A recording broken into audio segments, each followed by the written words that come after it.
আসসালামু আলাইকুম ওরহমতুল্লাহি ওবরাকাতুহ। সম্মানিত দর্শকবৃন্দ,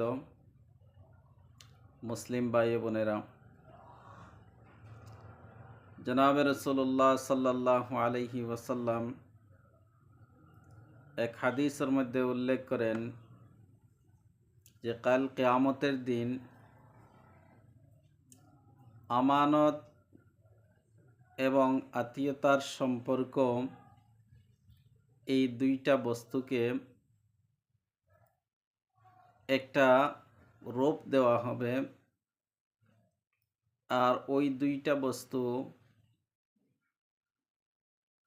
ফুলসিরাতের ডান এবং বাম পার্শ্বে দাঁড়াইবে।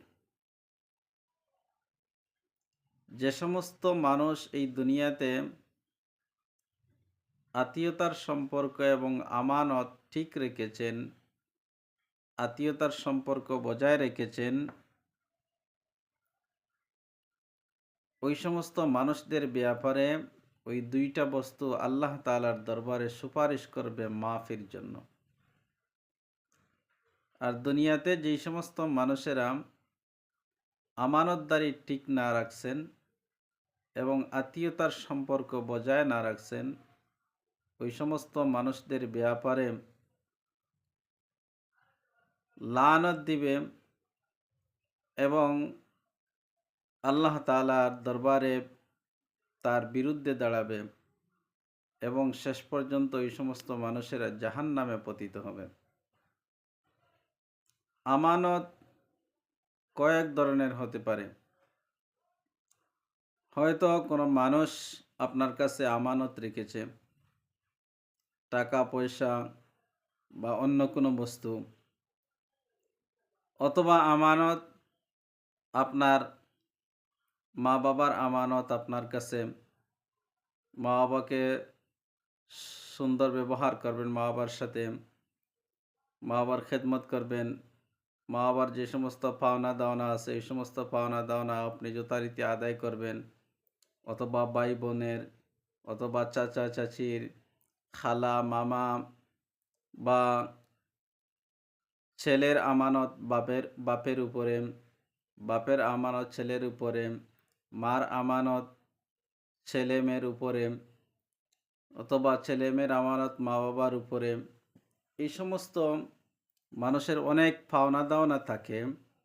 ওই সমস্ত পাওনা দাওনাগুলা একে অপরের কাছে আমানত হিসাবে থাকে। আর আত্মীয়তার সম্পর্ক হচ্ছে যে প্রত্যেক আত্মীয়, আপনার নিকট আত্মীয় যারা আছেন, ওই সমস্ত আত্মীয়দের সাথে আপনি সৎ ব্যবহার করবেন। সম্পর্ক যেটা আছে সেটা বজায় রাখবেন, সম্পর্কের মধ্যে থুড় যেন না হয়। এইটা হচ্ছে আপনার আত্মীয়তার সম্পর্ক। তো দুনিয়াতে যারা আত্মীয়তার সম্পর্কে এবং আমানত বজায় রাখবেন, ওই সমস্ত মানুষদের ব্যাপারে কাল কিয়ামতের দিন এই দুইটা বস্তু, যে দুইটাকে একটি সুরতের আকৃতি ধারণ করা হবে, এগুলো আপনার জন্য সুপারিশ করবে। আর যদি আত্মীয়তার সম্পর্কে এবং আমানতদারি ঠিক না রাখেন, তাহলে কাল কিয়ামতের দিন আপনার বিরোধিতা করবে, শেষ পর্যন্ত আপনি জাহান্নামে পতিত হবেন।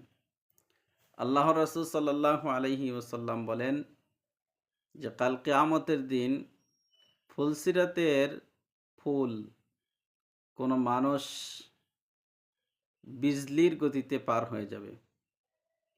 এক সাহাবী বলেন, ইয়া রাসূলুল্লাহ, বিজলির গতির মানে কি, অর্থ কি? আল্লাহ রাসূল সাল্লাল্লাহু আলাইহি সাল্লাম বললেন যে তুমি দেখো না, এই বিজলি চোখের পলকে আসে এবং যায়, এটাই হচ্ছে বিজলি। বিজলির গতিতে কোনো মানুষ ফুলসিরাতের পুল পার হবে। আবার কোনো মানুষ বাতাসের গতিতে পার হবে। কোনো মানুষ আপনার একটা দ্রুতগামী ঘোড়ার নিয়ে পার হবে। কোনো মানুষ যার শক্তি আছে, শক্তিশালী মানুষ যারা দৌড় প্রতিযোগিতা করে, এই শক্তিশালী মানুষের দৌড়ের নিয়ে আপনার ফুলসিরাতের পুল পার হবে। কোনো মানুষ আপনার গড়িয়ে হেঁচড়িয়ে আপনার ফুলসিরাতের পুল পার হবে। যার আমল দুনিয়াতে যত বালা হবে, ওই মানুষ এরকমভাবে আপনার কেউ দ্রুত গতিতে, কেউ ধীর গতিতে আপনার ফুলসিরাতের পুল পার হবে। আল্লাহ রসুল সাল্লাল্লাহু আলাইহি ওয়াসাল্লাম বলেন যে ফুলসিরাতের পুলে 2 সাইডে আপনার এরকম কাঁটাওয়ালা কিছু জন্তু থাকবে, বস্তু থাকবে। ওই বস্তু তার শরীরের মধ্যে নিক্ষেপ করা হবে। আর ওই নিক্ষেপের দ্বারা হয়তো কোনো মানুষ ওই মাংস, তার শরীরের মাংস জড়িয়ে পড়বে এবং সে শুধু হাড্ডি নিয়ে ফুলসিরাতের পুল পার হবে। অথবা কোনো মানুষ এই বস্তুটা তার উপরে নিক্ষেপ করার পর ওটার টানে সে জাহান্নামের মধ্যে পতিত হবে।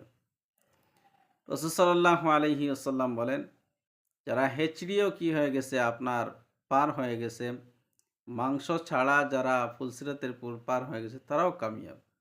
তারাও কি কামিয়াব হয়ে গেছে। আর যারা পার হতে পারে নাই, আপনার ফুলসিরাতের পুলের নিচে পড়ে যাবে, তারা নাকাম। আল্লাহ রসুল সাল্লাল্লাহু আলাইহি ওয়াসাল্লাম বলেন যে জাহান্নামের গভীরতা এতটুকু যে 70,000 বৎসর অতিক্রম করে যাওয়ার পর যে রাস্তাটুকু হবে, জাহান্নামের গর্ত এই 70,000 আপনার গভীরতা, 70,000 বৎসরের রাস্তা পরিমাণ গভীরতা। এত ভয়ানক এবং ভয়াবহ একটি জায়গা এবং গর্ত। আল্লাহ রাব্বুল আলামিন আমাদের সকলকে এই গর্ত থেকে হেফাজত করুক, দুনিয়াতে ভালো আমল করে যাওয়ার মতো তৌফিক দান করুক। আমিন।